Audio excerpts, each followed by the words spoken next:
Welcome to WrestleMania. Ooh, yeah! I am the game! Woo! Yes! I will give you a show like you have never, ever seen before. Why? Because I am the best there is, the best there was, and the best that there ever will be. You will rest in peace. What you gonna do when the whole world falls? I mean, destroy And that's you. the bottom line, 'cause Stone Cold says it.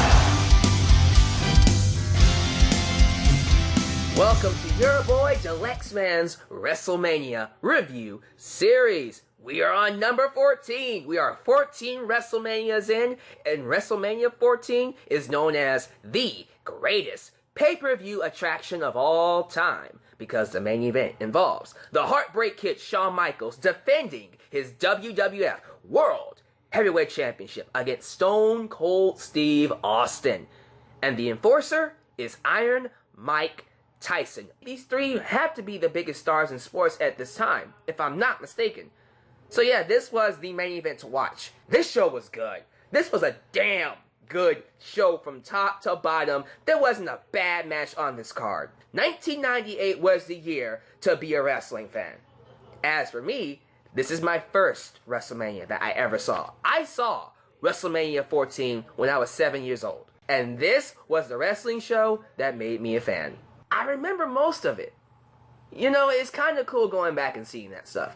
But as always, we got some details to talk about. Because if you're not watching Raw, and you are just going from WrestleMania 13 to 14, you are missing a lot. So let's get into it. 1998 marks the first year of the Attitude Era. At the end of 1997, Vincent Kennedy McMahon acknowledged that he was out of touch. And it was time they stopped insulting the audience intelligence. Imagine, in 1998, if Vince McMahon was out of touch, what do you think he is now in 2017? But back then, he at least admitted it. He came forth and said, I don't know what I'm talking about anymore. So as we get into these matches, you'll notice a lot of superstars on this show. The Rock, Mankind, the New Age Outlaws, were growing the roster. The creative team at the time, Vince McMahon and the infamous Vince Russo, deserves a lot of credit for creating so many awesome gimmicks and characters. As well as Jim Ross, because Jim Ross was the head of talent relations and deserves a lot of credit for signing them. So business was picking up for the WWF, big time. And WCW actually had some competition on their hands. This was the year where they were trading back and forth between ratings. Part of that is thanks to the feud, the infamous awesome feud between Stone Cold Steve Austin and Vincent Kennedy McMahon. That feud began this year and is arguably the greatest feud in wrestling, period. This feud created so many memorable moments. I mean, let's just talk about them. The Zamboni incident, Dr. Steve Austin attacking Vince McMahon in the hospital, the beer bath, their first match, where they beat WCW in the ratings. Vince McMahon took on Stone Cold Steve Austin on Raw in a match. And that match was the first time after 84 weeks. That match is what helped the WWF beat WCW in ratings for the first time in 84 weeks.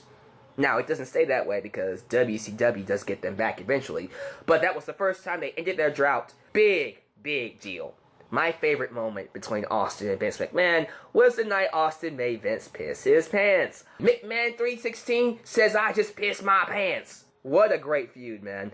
But the story going into WrestleMania 14 was that Vince McMahon brought in Iron Mike Tyson. Tyson was suspended from boxing due to him biting the ear of Evander Holyfield. You can look this up if you want, but just know he was not the best person to be around at this time. Vince McMahon paid him $3 million to be a part of WrestleMania. That brawl between Tyson and Austin is still one of the most exhilarating moments in wrestling history. A great moment. Now, let's get to Shawn Michaels. Michaels became the first ever Grand Slam champion in WWF history. That means he won every single belt possible. at least at the time. The only person to do that, ever. That was the first person to do that. He was working with a bad back injury. He got it during a match against Taker. Royal Rumble, casket match. He fell on the casket very badly, injured his lower back. But he still worked. He was working with a career-ending injury. He wanted to get to WrestleMania. He didn't want to give it up. But you can tell he was having some issues. He was in pain. Every night he was out there. He was hurt. He was tired. He was dealing with some major drug issues and personal demons. They were really taking over him. But despite all that, he still performed on a high level. Nothing you say about him as a performer will take away what he did. You can hate him as a human being all you want, because he made it very easy to hate him as a human being. But as a performer, you can't say anything about Shawn Michaels. Even try, you look like an idiot. In terms of Shawn Michaels himself, he was more known for being the originator, alongside Triple H, of D-Generation X. They had some of the craziest moments to personify the Attitude Era. The night where they did the DX address, and Shawn Michaels mocked Bill Clinton. "I did not sleep with that woman. I was up all night." He's invading WCW. I talk about the fans, the female fans flashing their boobs every night. They started it. DX is the reason they did it. And of course, the campaigning for Austin versus Tyson to make him not defend his belt against Austin at WrestleMania. It was a great time to be a fan, man. DX was awesome. But following Shawn's leave, he does leave after WrestleMania. And you would think that would be a big blow to WWF. It's not. At all. Because Triple H takes over. Triple H takes over and reestablishes the group with the New Age Outlaws and the returning 1-2-3 Kid, then known as X-Pac. And they soar with DX. DX continues to soar even after Shawn Michaels leaves. Mick Foley became a household name in 1998 for multiple reasons. One of them is his legendary 3 gimmicks. He had Mankind, Cactus Jack, and Dude Love. He played them all this year. But what he became known for was that insane Hell in a Cell match against Undertaker. King of the Ring, 1998. He dove off the cell.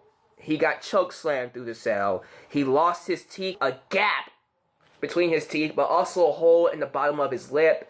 Just a gruesome match, but he became a megastar as a result. He was one of the top men in that company because of that one match. The Rock. They turned him heel, and there was no stopping him. He became the most improved wrestler in that company instantly the moment they turned him heel. And trust me, later on when he becomes the corporate champion, we have a lot to discuss. I'm not going to talk about that too much because that's going to be saved for next year's WrestleMania. But we have a lot to discuss when it comes to The Rock. But here I am talking about all these people making a name for themselves, but they were already in WWF. Here's a person that just came in and on his first day made an impact. Kane. Oh my God, Kane had the greatest debut ever.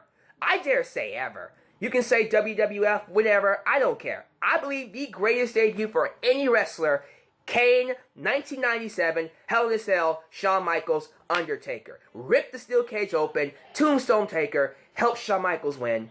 And then we have an amazing build to this WrestleMania confrontation. So Paul Bearer came on TV one night and mentioned how Undertaker killed his family in a house fire. By accident, but he killed them. His brother Kane survived though. Kane is a spawn of Paul Bearer and Taker's mom, making Kane Taker's brother. Taker refused to fight his brother. He threw him in a casket at Royal Rumble and set him on fire. Taker wanted revenge. And then we set up their match. This is how they set up matches back then. This is how you do it, man. I set you on fire. Let's have a match at WrestleMania. Very different, I know. We also saw the rise of Sable. Sable had risen to a level of major stardom in 1998. Now, keep in mind, Sunny was still around, and Sunny was the first to reach stardom as a diva. Sable surpassed her. But yeah, she was on her way to being the most popular person in that roster. She was a rock star. They loved Sable back then. I'm telling you, WWF in 1998 was on fire. Okay, that's the backstory. Let's talk about the show now. The show itself was 3 hours. It took place in the Fleet Center in Boston, Massachusetts. The attendance was 19,028 people. Commentary, Jim Ross and Jerry the King Lawler. first match was a 15 tag team battle royal. You heard me right. A 15 tag team battle royal. Each team has to be thrown over the top rope. I'm not going to tell you who was in this thing. Just know the most important people were the Nation of Domination. We are the Nation of Domination. And the Legion of Doom. With Sunny. Sunny was hot. Oh my God, was she hot. The match itself was average. This was a crash TV fight to warm up the crowd. Really, it was there to warm up the crowd. There was no other team better than the Legion of Doom, so you knew they were going to win. But Sunny was hot. Let's move on to the WWF Light Heavyweight Championship. So, the Light Heavyweight division was WWF's attempt at creating a Cruiserweight division. Unfortunately, it didn't quite live up to the talents of Dean Malenko and Psychosis and La Parka, Ultimo Dragon, Juventud Guerrera, Billy Kidman, Super Carlo, Eddie Guerrero, Rey Mysterio, and Chris Jericho. There was no way in hell any roster they brought in was going to top what they had in WCW. Taka Michinoku, the master of the Michinoku driver, took on Agulia. Agulia? I think that's right. Agulia. He was a luchador wrestler. Extremely fun match. These two had a really cool, fast-paced, high-flying bout. They did some impressive moves in the 6 minutes they had. Even the crowd loved it, but it was just high-flying for the sake of high-flying. Fun stuff, but can't really say it was anything above a B-. So, solid match overall. Taka Michinoku won. After a while, the light heavyweights do die out. There isn't really much to do with them going forward, so it is what it is. It was fun while it lasted, I guess. Next up is an interview with The Rock, conducted by Jennifer Flowers. I know some of you are saying, who in the bluest of blue hells is Jennifer Flowers?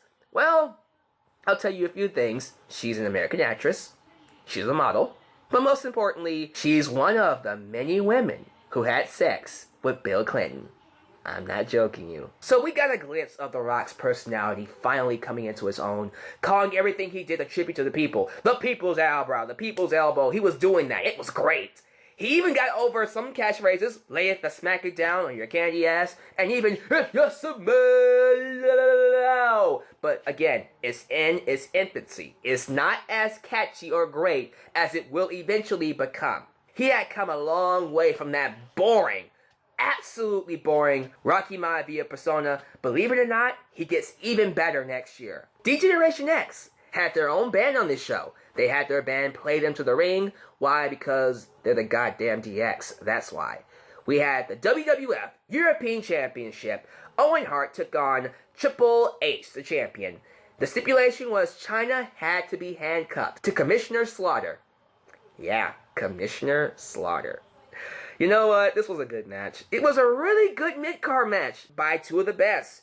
Triple H at this time wasn't the elite player that he would become, but he still had a pretty solid match with Owen Hart. The story with China always interfering in Triple H's matches did play into this. I love seeing China being handcuffed and then eventually does get out, and then she beats up Sergeant Slaughter. It was great. They made a good pairing in the ring. Maybe not in real life, because you know what happens in real life, but I'll tell you what, this was good.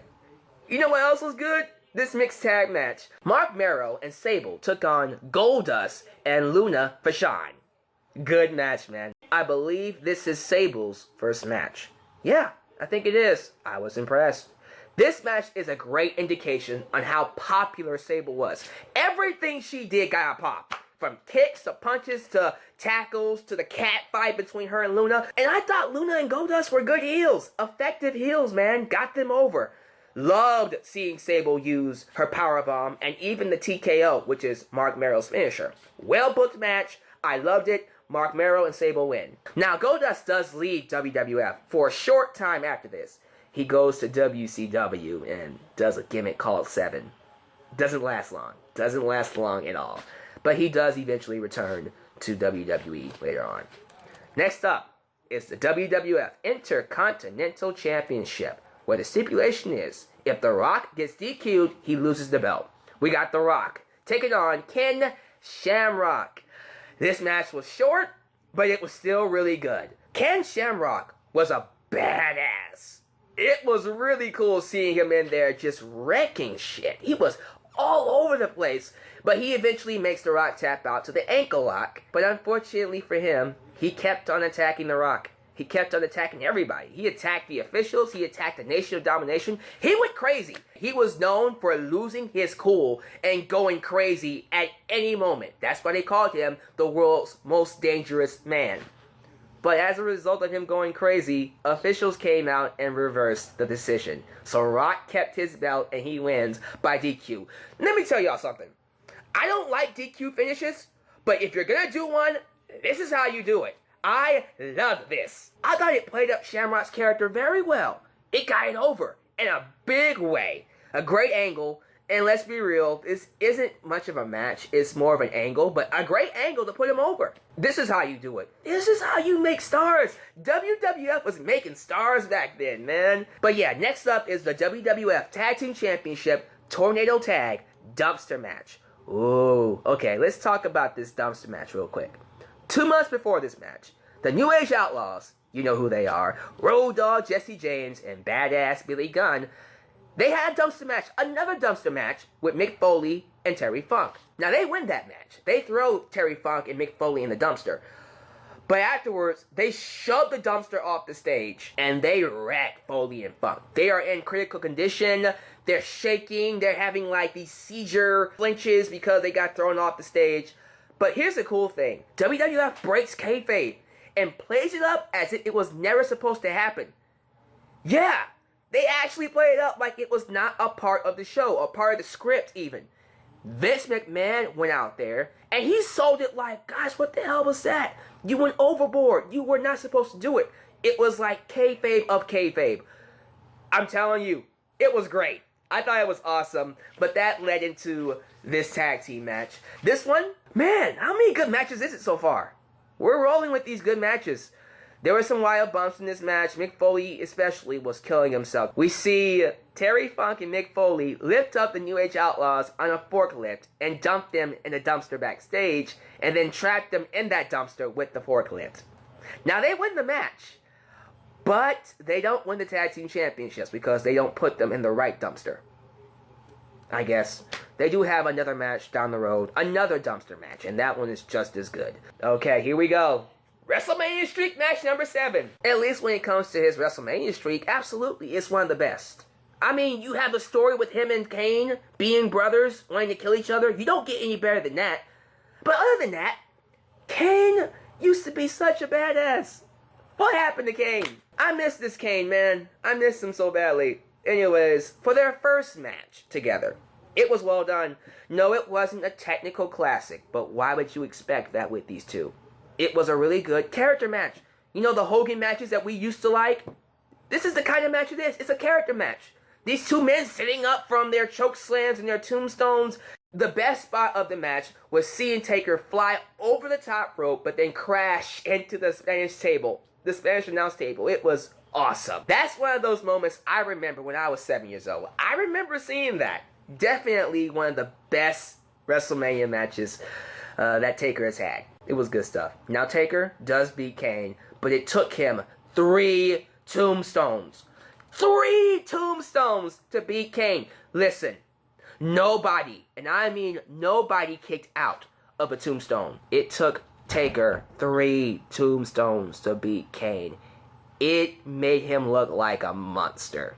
Now, post-match, Kane does beat up Taker with a steel chair, and we have many more matches with these two, including the first ever Inferno match later on that year.